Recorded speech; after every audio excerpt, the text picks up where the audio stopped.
dans la dure bataille pour la reconstruction du Congo, la victoire est à notre portée.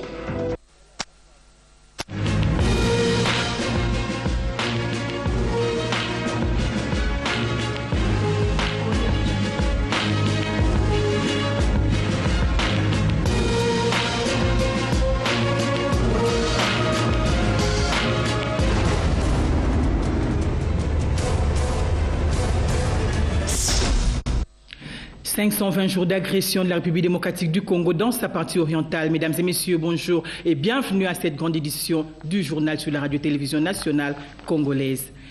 Les négociations des pactes Kampala pour la paix en République démocratique du Congo doivent reprendre dans un délai de 3 jours. Décision prise lors du 7e sommet de la CIRGL qui a fermé ses portes hier. Le chef de l'État Joseph Kabila Kabange a pris part à ses assises tenues à Kampala, la capitale ougandaise. Willy Atunakov. Visiblement très préoccupé par la reprise des hostilités dans l'est de la RDC et la dégradation de la crise sécuritaire et humanitaire entraînant mort des civils, les déplacements massifs et la souffrance des populations civiles, le chef d'État et de gouvernement ont, à l'issue de ce 7e sommet extraordinaire de la CIRGL, pris plusieurs résolutions. Dans une déclaration finale, lue par les ministres ougandais de la Défense, Sam Kupesa, la CIRGL a vivement condamné les récents lancements des obus sur la localité de Munigi et la ville de Goma en RDC et à Gisenyi en territoire rwandais, tout en ordonnant que le dialogue de Kampala reprenne dans un délai de 3 jours suivant ces sommets. Ces dialogues devra être conclus dans une période de 14 jours. Durant cette période, les forces en présence sont appelées à observer un maximum de retenue. Ce sommet a aussi ordonné au M23 d'arrêter toutes les activités militaires, les activités de guerre et de menaces de renverser le gouvernement légitime de la RDC. Il a été également décidé que le pays de la région doivent respecter l'intégrité du territoire de la République démocratique du Congo. 5 chefs d'État ont participé à ces sommets régionaux. Il s'agit de Joseph Kabila Kabange de la RDC, l'Ougandais Yoweri Kaguta Museveni, président en exercice de la CIRGL, les Rwandais Paul Kagame, les Tanzaniens Jakaya Mrisho Kikwete et les Sud-Soudanais Salva Kiir. Les 7 autres États membres de la CIRGL, à savoir l'Angola, le Burundi, le Congo-Brazzaville, le Kenya, le Soudan et la Zambie, ont été représentés respectivement par leurs ministres des Affaires étrangères ou de la Défense. C'était devant la communauté internationale, représentée par l'envoyé spécial du secrétaire général de l'ONU, Ban Ki-moon, pour la région de Grand Lac, Mary Robinson, la présidente de la Commission de l'Union africaine, Nkosazana Zuma, et de représentants de l'Union européenne, de la SADC et des États-Unis d'Amérique. Le prochain sommet d'évaluation de la mise en œuvre de l'accord cadre d'Addis Abeba est prévu au cours de ce même mois de septembre à New York, aux États-Unis d'Amérique, en marge de la 68e session de l'Assemblée générale de l'ONU. Le président de la République, Joseph Kabila Kabange, vient de regagner la capitale depuis 12h30 par l'aéroport international d'Enjili. Il revient de Kampala, Ouganda, où il a pris part active aux côtés de ses pairs de la région au 7e sommet extraordinaire de la CIRGL sur la situation sécuritaire dans l'Est de la République démocratique du Congo. C'est ce qui nous annonce Willy Atunakov. Les images lors de nos prochaines éditions. Et puis, le ministre des Médias, Lambert Mende Omalanga, a commenté les résolutions prises lors du 7e sommet de la conférence internationale pour la région des Grands Lacs. Suivez cet extrait. Les concertations sont un acte de souveraineté du peuple congolais. Notre souveraineté n'est pas soumise à qui que ce soit. Et en même temps, il y a une complémentarité entre ces deux aspects. Lorsque nous discutons ici pour renforcer notre cohésion face à ceux avec lesquels nous voulons en finir grâce à des discussions qui ont lieu à Kampala, parce qu'eux ont pris les armes, eux sont sortis de la logique républicaine, eux sont au service d'une puissance étrangère qui veut nous asservir. Vous comprenez que nous avons en face de nous 2 réalités bien distinctes. Ici, nous avons le Congo dans tout ce qu'il représente de divers pour essayer de se focaliser contre les ennemis du Congo, et vous avez, dans la discussion de Kampala, des rencontres avec une force négative au service des ennemis du Congo, mais l'un renforce l'autre. Nous pensons que ce qui va se passer ici, c'est le début d'une série de contacts qui va nous amener à devenir chaque jour beaucoup plus agglutinés autour de l'effort de pacification, de sécurisation et de développement.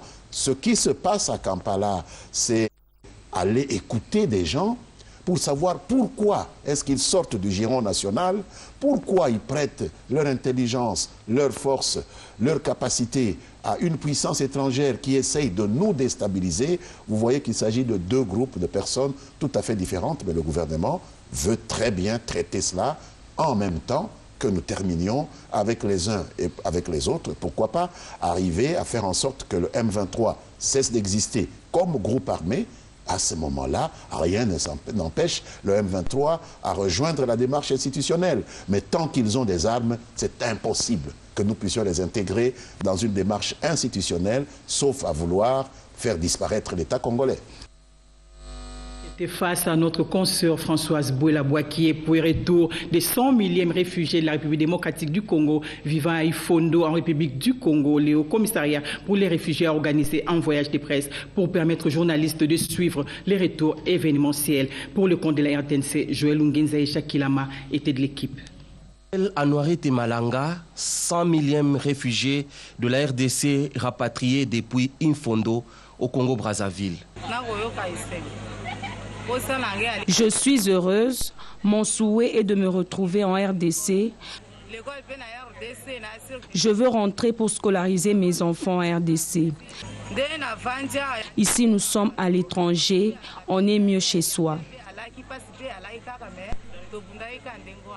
Elle est partie du territoire de Bomongo, province de l'Équateur, en 2009, fuyant les violences ethniques.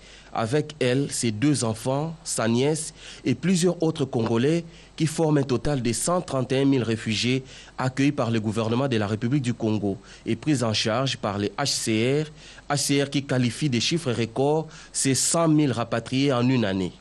Nous voulons leur souhaiter la paix et une vie meilleure, une vie radieuse dans leur pays. Anouarité et 360 autres réfugiés ont traversé la rivière Ubangi dans un convoi de 5 embarcations, parmi eux des malades, des vieillards et de nombreux enfants qui retournent en République démocratique du Congo. Nous les avons suivis jusqu'à Boubourou, en République démocratique du Congo. À leur arrivée, un accueil chaleureux leur est réservé par la communauté locale.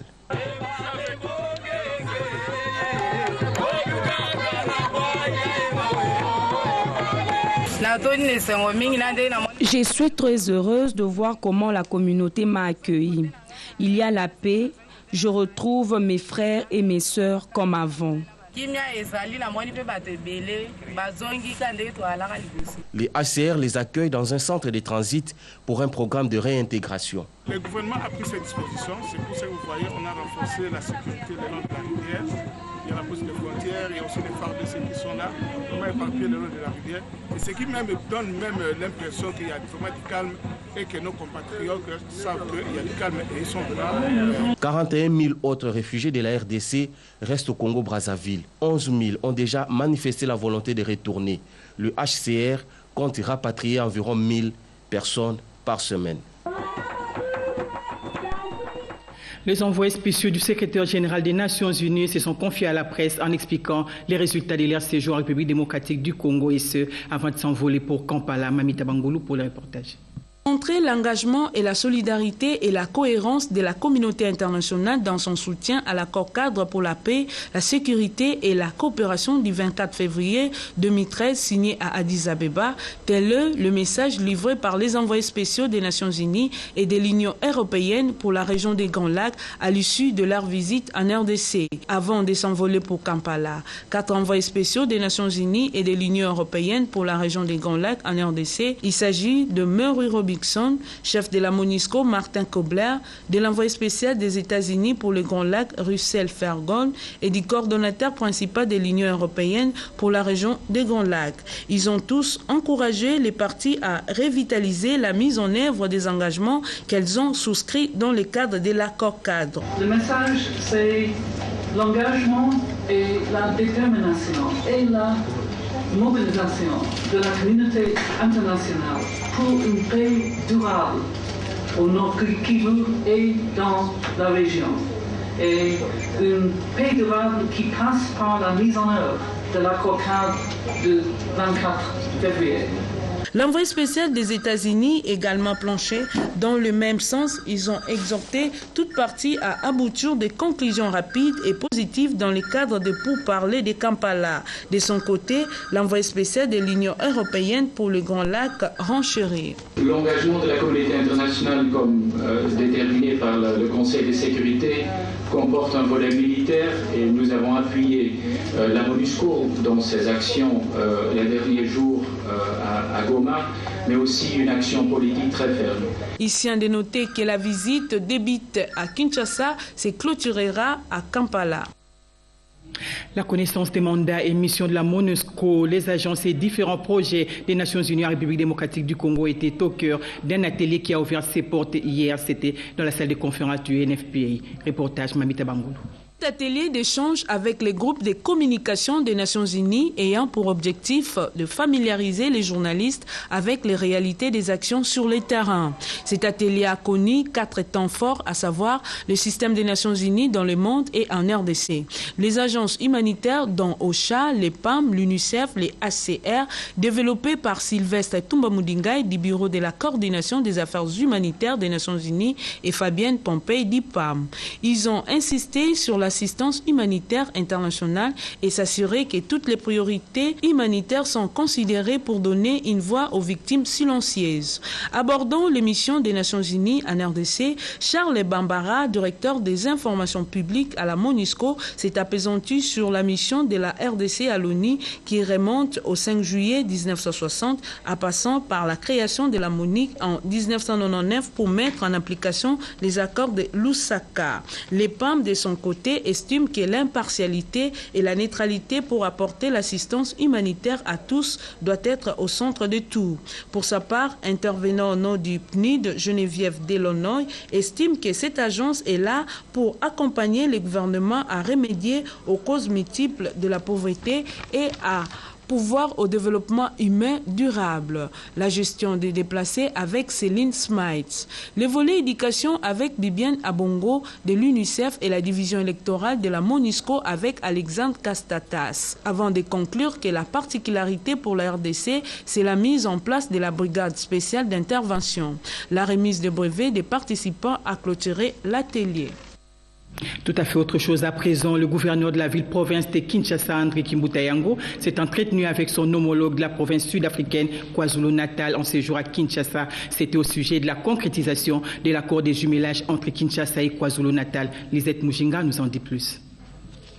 À l'aéroport international d'Ndjili, le gouverneur de KwaZulu-Natal, Dr Kwelini, a été accueilli par le chef de l'exécutif de la ville-province, André Kimbuta Yango. La mission du Dr Kwelini à Kinshasa s'inscrit dans le cadre de la concrétisation de l'accord du jumelage entre la capitale de la République démocratique du Congo et la province de KwaZulu-Natal, signé à Durban au mois d'août dernier. Outre le gouverneur de KwaZulu-Natal, le président du Guma Group, une grande entreprise sud-africaine, fait partie de la délégation.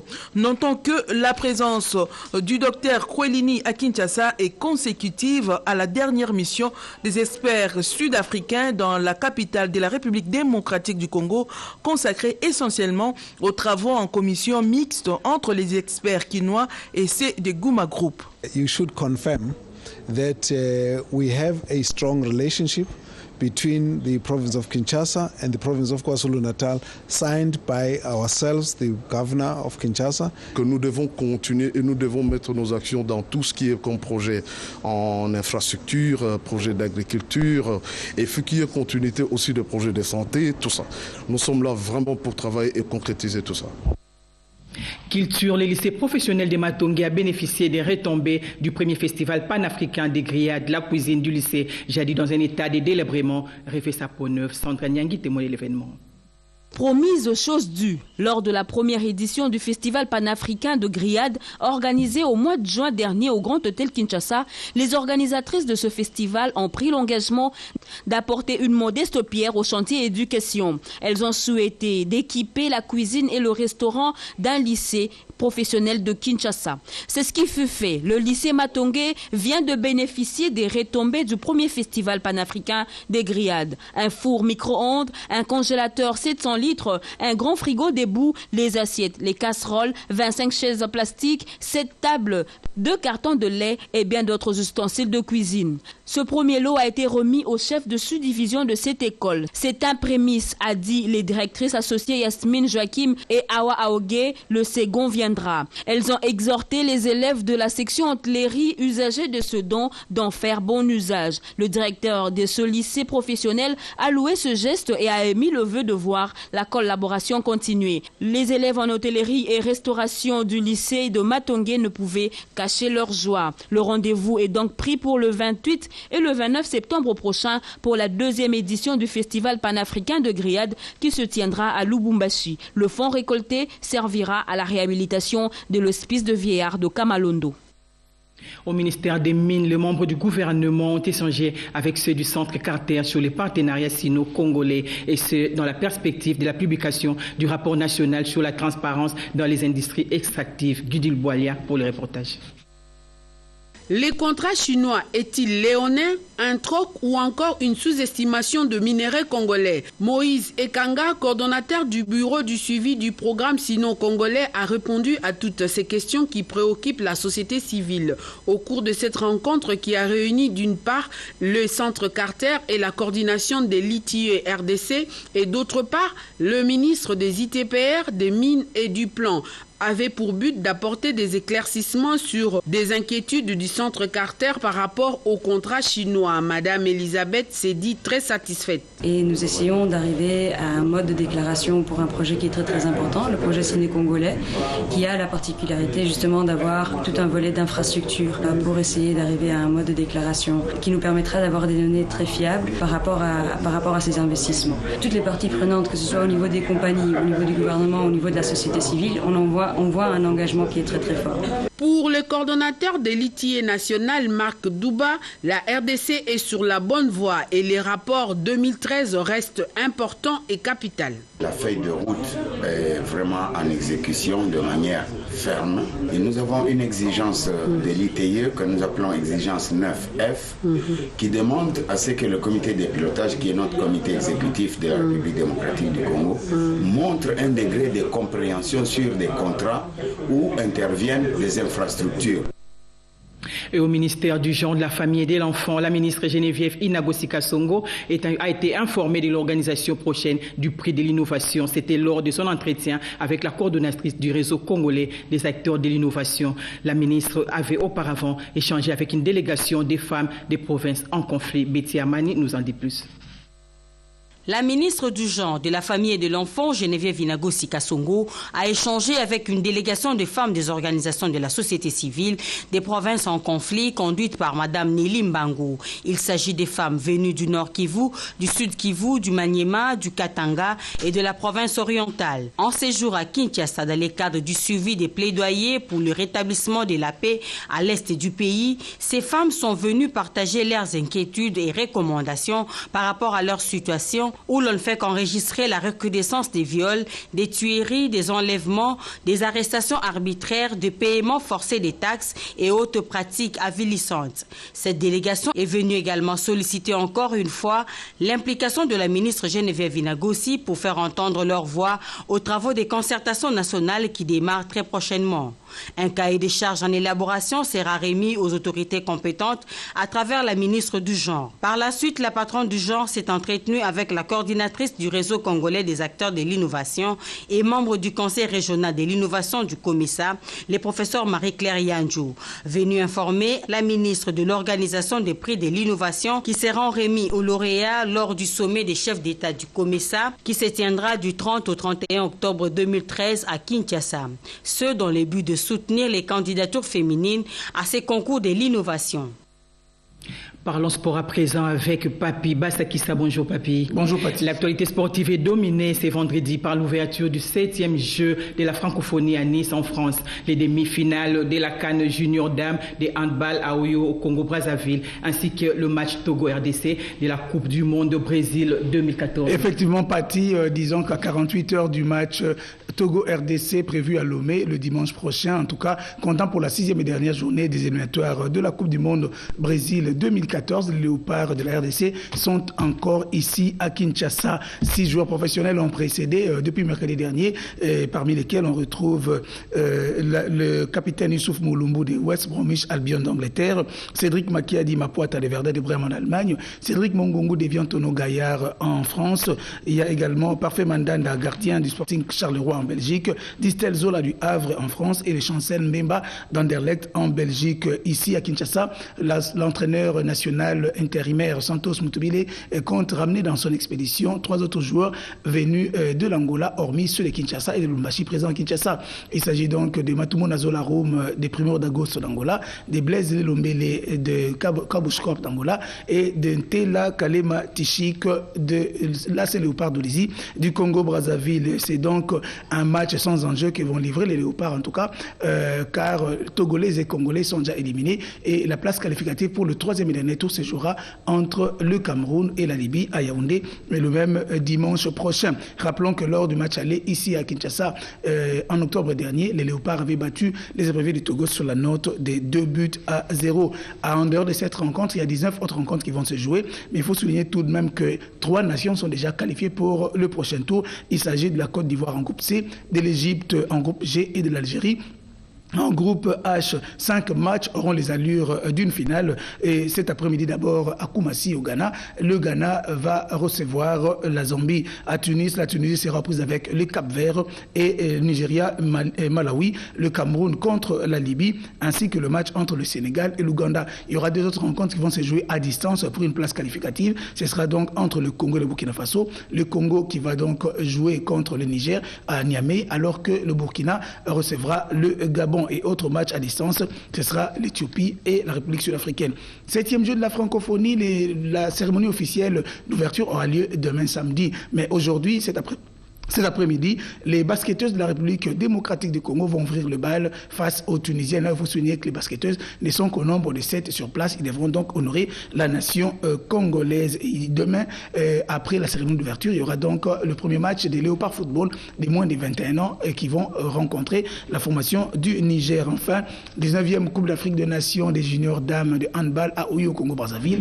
Les demi-finales se jouent cet après-midi. La République démocratique du Congo affronte la Tunisie alors que l'autre affiche verra les pays hôtes, le Congo-Brazzaville, affronter l'Angola qui est donc en train de régner son partage au niveau de cette discipline. Rappelons tout de même que lors de la première sortie, les Léopards de la RDC avaient battu le Rwanda sous la note de 46 buts à 17, alors qu'en seconde explication, ils ont partagé avec les Angolaises 25 buts partout. Voilà tout pour la page sportive d'aujourd'hui. Pati Tondo. Merci Papi pour toutes ces informations sportives. Voilà ce qui met fin à ce téléjournal, une édition de Joël Lungenza réalisée par Rodé Panda sous la supervision éditoriale de Guillaume Koukouma Mengi Pongi. La rédaction a été assurée par Hervé Poudi et Mérance Malonda, Elsie Louindoula et Runo Touka. Au nom de